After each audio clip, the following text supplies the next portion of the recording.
बिस्मिल्लाहिर्रहमानिर्रहीम। अस्सलामुअलैकुम वरहमतुल्लाहि वबरकातुहू। जमात हश्तम की तालिबात, आज इस्लामियात की क्लास में हमारा लेक्चर नंबर 9 है।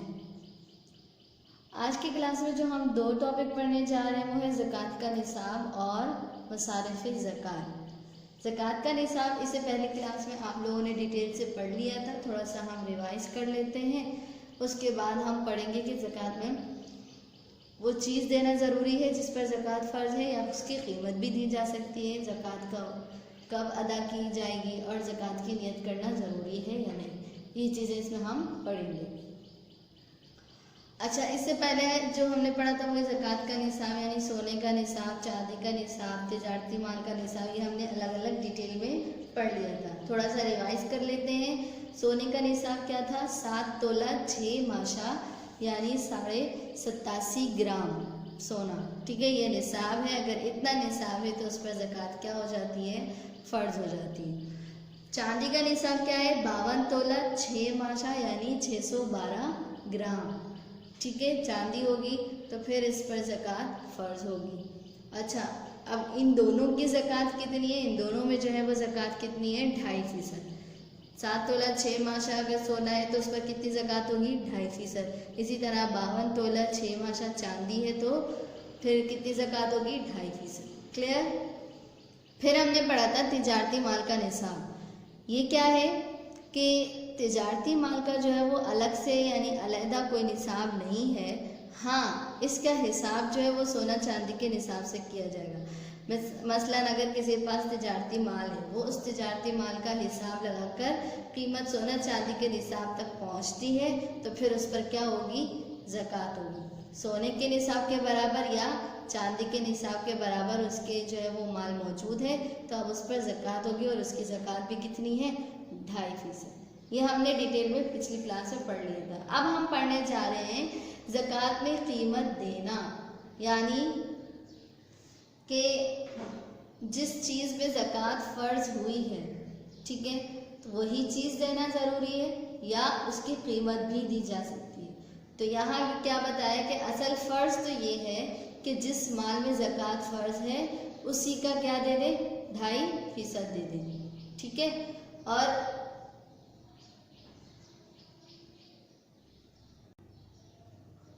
यानी अगर उसमें कीमत दे दी, ठीक है, तो ये भी जायज़ है। मिसाल के तौर पर अगर किसी शख्स के पास जो है वो गल्ला है, यानी वो गल्ले की तिजारत करता है और अब गल्ले का जो है वो जिस कदर स्टॉक मौजूद है उसके पास, तब उसका वो क्या करे? 2.5% ज़कात में दे दे।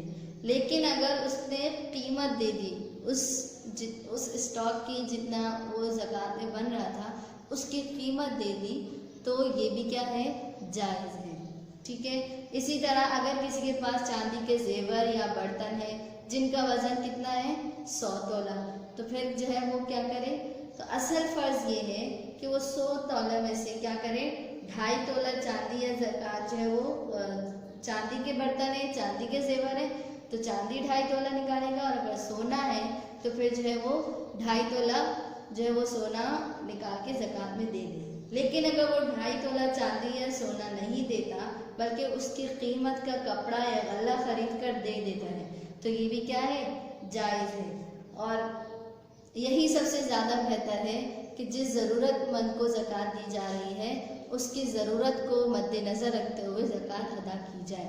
मिसाल के तौर पर कोई शख्स है जो ज़कात का मुस्तहिक है और उसकी ज़रूरत अभी जो है वो गल्ला है तो फिर जो है वो ज़कात में गल्ला देना ज़्यादा अफजल है।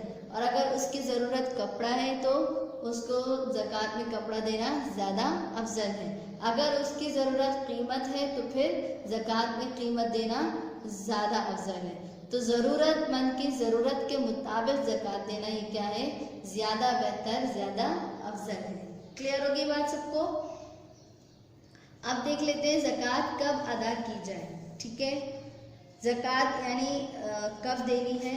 निसाब के बकदर माल मिल्कियत में आने के बाद साल गुजरने पर ज़कात अदा कर दी जाए तो यही क्या है? सही वक्त है। देर लगाना अच्छा नहीं है।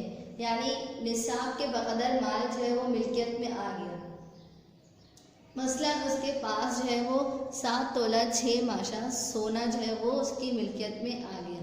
अब चाँद के हिसाब से यानी इस्लामी तारीख के हिसाब से उस पर साल का गुजरना ज़रूरी है, और जब जैसे ही साल गुजर जाए उसी तरह जो है वो फ़ौरन क्या कर दे, ज़कात अदा कर दे।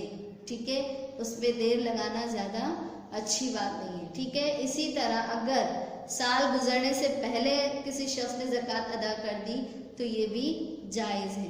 क्लियर? ज़कात की नियत क्या है, ज़रूरी है या नहीं? भाई ज़कात की नियत ज़रूरी है।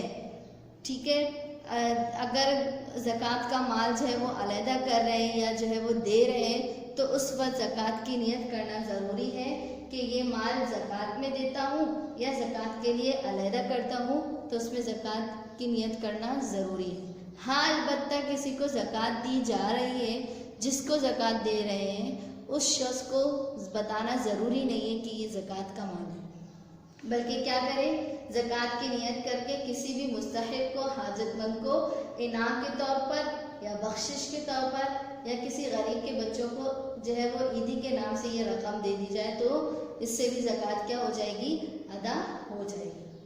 क्लियर होगी बात सबको? अब देख लेते हैं मसारिफ ज़कात। मसारिफ ज़कात किसे कहते हैं? यानी ज़कात खर्च करने की जगहें। ठीक है, यानी किस किस को ज़कात दी जा सकती है, कौन लोग ऐसे हैं जो ज़कात के मुस्तहिक हैं। ठीक है, तो कुरान करीम में जो है वो अल्लाह ताला ने इस आयत के ज़रिए बता दिया है कि कौन कौन से जो है वो ऐसे लोग हैं जिनको हम ज़कात दे सकते हैं, जो ज़कात के क्या हैं, मुस्तहिक हैं। और वो आयत कौन सी है?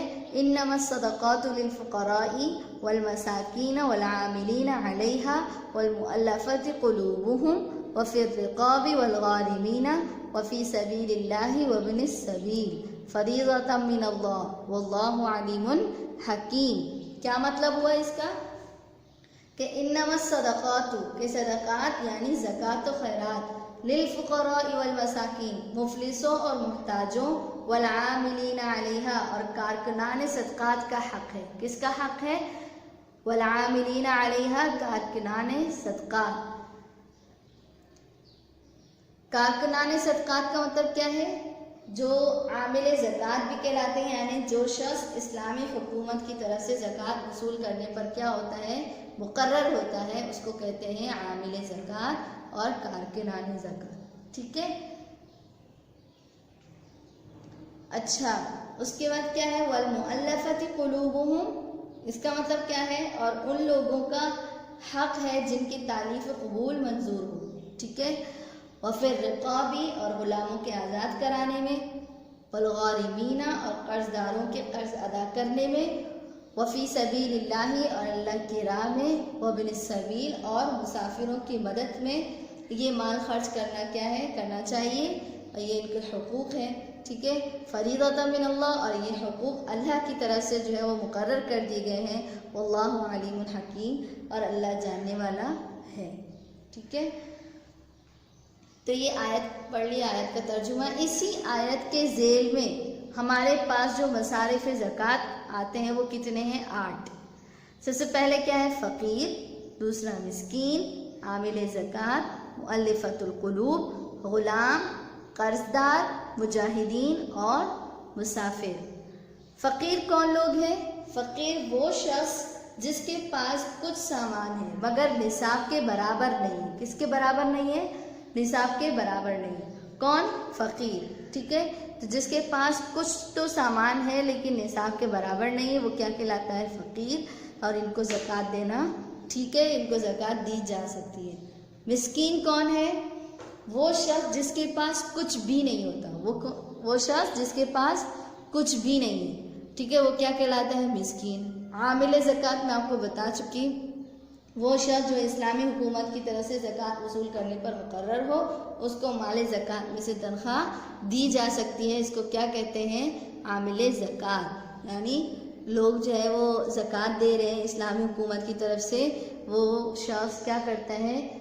ज़कात देने वालों के पास जाता है ज़कात वसूल करने। ठीक है, वो आमिल ज़कात कहलाते हैं। तो हुकूमत जो है वो इस आमिल ज़कात को जो है वो ज़कात के माल में से तनख्वाह दे सकती है, जायज़ है। ठीक है। मुअल्लिफ़तुल क़ुलूब ये कौन लोग हैं? ये वो ऐसे काफिर शख्स जो जिससे ये उम्मीद हो कि वो इस्लाम कबूल कर लेगा, यानी अगर उसको ज़कात की रकम दी गई तो हो सकता है उसके दिल में उल्फत आ जाए, मोहब्बत आ जाए और वो क्या कर ले, इस्लाम कबूल कर ले, इस्लाम लाने की क्या हो, उम्मीद हो। ठीक है। तो ऐसे काफिर शख्स को भी ज़कात दी जा सकती है। ग़ुलाम यानी जो ग़ुलाम होते थे पहले ज़माने में, ग़ुलामों को आज़ाद कराने में भी जो है वो ज़कात दी जा सकती है। ठीक है। इसी तरह कर्ज़दार का कर्ज़ अदा करने में, ठीक है, और मुजाहिदीन जो अल्लाह की राह में जो है वो दीन इस्लाम के लिए लड़ रहे हैं, जिहाद कर रहे हैं, उनको भी जो है क्या कर सकते हैं, ज़कात दी जा सकती है। इसी तरह मुसाफिर जो हालत सफ़र में तंगदस्त हो गया, यानी ऐसा शख्स जो सफ़र की हालत में क्या हो गया, तंगदस्त हो गया, उसके पास जो है वो रकम ख़त्म हो गई है, तो अब उसको बक़द्र हाजत यानी जितनी उसकी ज़रूरत है सिर्फ उतना जो है वो क्या दे दे, ज़कात में से रकम दे दे, तो ये जायज़ है। ठीक है। अब यहाँ मुसाफिर ज़रूरी नहीं है कि वो अपनी जगह जहाँ वो मुकीम होता है वहाँ पर भी वो ज़कात का मुस्तहिक़ है, तभी वो मुसाफिर है तो तब भी दे सकते हैं, नहीं। मुसाफिर, हर वो मुसाफिर चाहे वो मालदार ही क्यों ना हो, अपने वतन में मालदार ही क्यों ना हो, लेकिन अगर सफ़र की हालत में उसको ज़रूरत पड़ गई और उसके पास रकम मौजूद नहीं है तो फिर ज़कात की रकम में से उसको दिया जा सकता है, लेकिन सिर्फ कितना, जितनी उसकी ज़रूरत है। ठीक है। तो ये हमने मसारिफ़ ज़कात पढ़ ली, क्लियर होगी बात। तो ये मसारिफ़ ज़कात है कुरान करीम की इस आयत की रोशनी में, और इन लोगों को जो है वो ज़कात दिया जा सकता है। अच्छा, ये 8 मसारिफ़ है, इसमें से जो चौथा मसरफ़ है, चौथा मसरफ़ कौन सा है, मुअल्लिफ़तुल क़ुलूब, यानी ऐसे काफिर शख्स जिसके इस्लाम लाने की उम्मीद हो, उसको ज़कात की रकम दी जा सकती है। ये मुअल्लिफ़तुल क़ुलूब चौथा मसरफ़ जो है हज़रत उमर रज़ी अल्लाह अन्हु के ज़माने में सहाबा कराम के इजमा से मुअत्तल कर दिया गया था। क्या मतलब हुआ कि मुअत्तल करना यानी हटा दिया गया। क्यों हटा दिया, इसकी दलील क्या है? इसकी दलील ये है कि अब इस्लाम को जो है वो अल्लाह ताला ने अज़मत और इज़्ज़त दे दी है, इसलिए किसी शख्स को मुसलमान करने के लिए रकम देने की अब ज़रूरत नहीं है। क्लियर होगी बात। तो अब इस्लाम को जो है वो अल्लाह पाक ने इज़्ज़त दी है, अज़मत दी है, ठीक है, मजबूती दे दी है, तो अब जो है वो किसी भी काफिर शख्स को मुसलमान करने के लिए रकम देने की ज़रूरत नहीं है। लिहाजा हज़रत उमर रज़ी अल्लाह अन्हु के ज़माने में इस मसरफ़ को क्या कर दिया, मुअत्तल कर दिया, और ये आज तक मुअत्तल है। ठीक है। इसी तरह आजकल जो है वो ये 5वें मसरफ़ पर भी जो है वो अमल नहीं किया जाता, क्योंकि ग़ुलाम जो है वो पहले ज़माने में हुआ करते थे, अब इस तरह के कोई ग़ुलाम मौजूद नहीं है। ठीक है। तो ये चौथा मसरफ़ तो मुअत्तल कर देंगे, तो और आज 5वां मसरफ़ ग़ुलाम यानी ये मौजूद नहीं होते। ये मामला आजकल इस्लामी दुनिया में होता नहीं है, तो अब इस पर भी जो है वो अमल नहीं होता। ठीक है। तो अब हमारे पास अगर इन दोनों को हटा दिया जाए तो कितने मसारिफ़ रहते हैं, फ़कीर, मिस्कीन, आमिल ज़कात, कर्ज़दार, मुजाहिदीन और मुसाफिर। तो 6 मसरफ़ हमारे पास बच जाते हैं। तो इन 6 मसारिफ़ में से किसी को भी जो है वो ज़कात दी जा सकती है। अब देख लेते हैं किसको ज़कात देना अफजल है। यानी एक तो मसारिफ़ बता दिए कि इन लोगों को दे सकते हैं ज़कात, अब किसको देना अफजल है, ज़्यादा अफजल है, बेहतर है, वो कौन, अब क्या है, वो ये कि सबसे बेहतर ये है कि ऐसे रिश्तेदारों को दिया जाए ज़कात जिनका ख़र्चा उस शख्स के ज़िम्मे नहीं है। और वो कौन लोग होते हैं, जैसे भाई बहन, भतीजे या भतीजियाँ, चचा फूफी, खाला मामू, सास ससुर, दामाद वगैरह, इन लोगों को ज़कात देने में क्या है, बहुत ज़्यादा सवाब है। तो ऐसे रिश्तेदारों को ज़कात देना जिनका ख़र्चा उसके ज़िम्मा नहीं है। क्लियर होगी बात। फिर अगर रिश्तेदारों में कोई ऐसे रिश्तेदार नहीं हैं जो मुस्तहिक़ हैं, ठीक है, तो फिर किसकी तरफ बढ़ेंगे, पहले पड़ोसियों की तरफ। पड़ोसियों या अपनी बस्ती के लोगों में जो है वो ऐसे लोगों को दें जो ज़्यादा क्या हो, हाजतमंद हो। अगर वो भी नहीं है तो फिर क्या करें, जिसके दीन देने में क्या हो, दीन का फ़ायदा हो, उसे देना अफजल है। यानी ऐसे शख्स, ऐसे अफराद जिसको ज़कात देने से क्या हो, दीन का फ़ायदा हो, तो ये भी क्या है, अफजल है। और जैसे इल्म दीन के तालिब इल्म, ठीक है, इनको ज़कात देना जो है वो क्या है, अफजल है। या अल्लाह के रास्ते में जो है वो जिहाद करने वाले को ज़कात देना क्या है, अफजल है। अब ये देख लेते हैं ज़कात अदा करने का तरीक़ा क्या है, ठीक है। इसके दो तरीक़े हैं। एक तो ये है कि बज़ाते ख़ुद क्या करें, ज़कात अदा कर दें।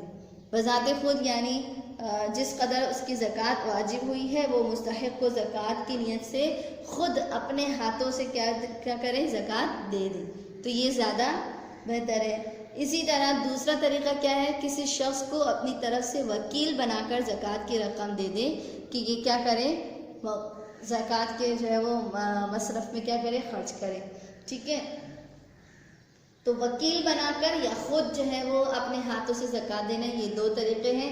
वकील भी जो है वो बना सकते हैं ताकि वो जो है मुस्तहिक़ लोगों पर ख़र्च कर दे। और ये भी जायज़ है कि जैसे आजकल बहुत सारे लोग किसी दीनी तालीमी इदारे या यतीम खाना वगैरह के मुंतज़िम को ज़कात देते हैं, तो ये जो मुंतज़िम होते हैं दरअसल उसको क्या करते हैं, वकील बनाते हैं कि वो इस ज़कात को क्या करें, सही मसरफ़ में क्या करें, ख़र्च करें। क्लियर होगी बात सबको। तो ये जो है हमारा लेक्चर यहाँ पर मुकम्मल हो गया। अब हम इसका जो है वो काम देख लेते हैं कि क्या काम करना है अमली किताब का। जी तालिबान, अमली किताब के सफ़ा नंबर 33 पर आइए और इसमें मैंने आपको सवाल नंबर 1, 2, 3 जो है वो करवा दिए थे। अब हम सवाल नंबर 4 करते हैं। क्या है, कुरान करीम की रोशनी में मसारिफ़ ज़कात तहरीर करें। लेक्चर में हमने आयत पढ़ी थी और उसके ज़ेल में जो है वो हमने मसारिफ़ ज़कात निकाले थे। तो इसी तरह से ये दरसी किताबें भी आपको मौजूद है।